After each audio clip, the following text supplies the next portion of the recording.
with respect, it is not Yes. sanctioned by the President, sir. Yes, it is not. That is what you say. But who supplied the arms? Who invaded a country, Nicaragua? Was it Nicaragua? Panama. You want to talk about the law? Oh, look what America did. They invaded Panama.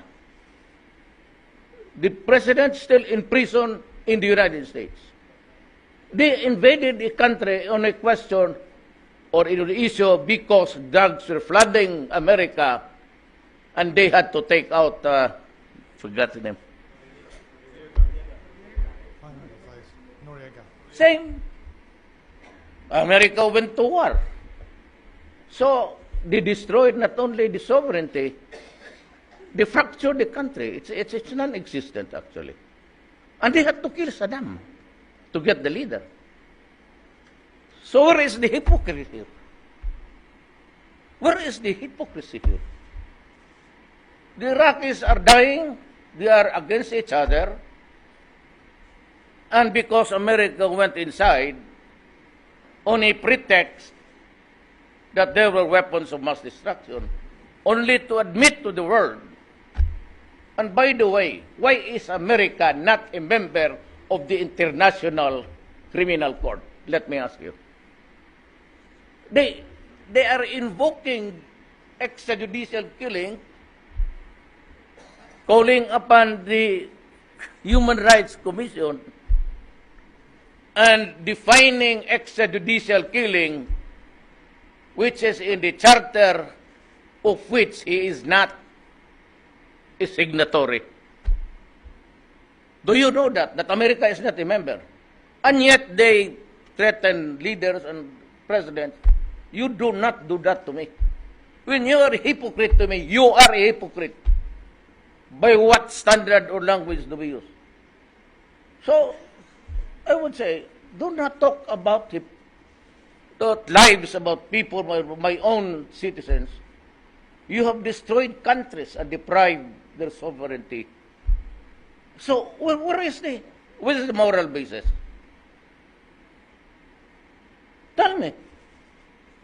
What is the moral basis of the so many things that America did in the name of human rights?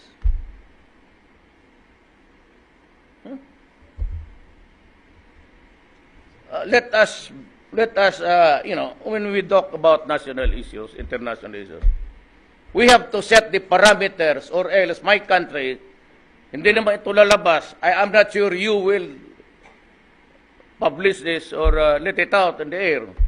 So I must tell my countrymen, yeah, we are being called by names everywhere with no proof.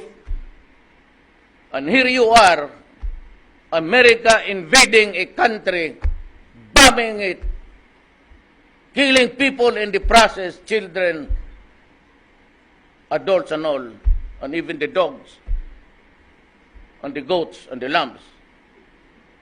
Only to say, we committed a mistake.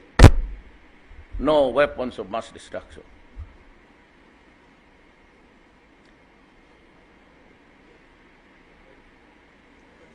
So I call upon now the human rights of America to consider this.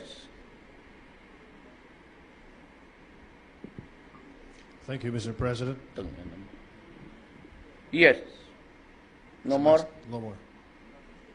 You can think of questions. Give me the meaning of hypocrisy. And I would address myself to the international viewers. Sumibat to. Tignan mo. Just last question. Yes.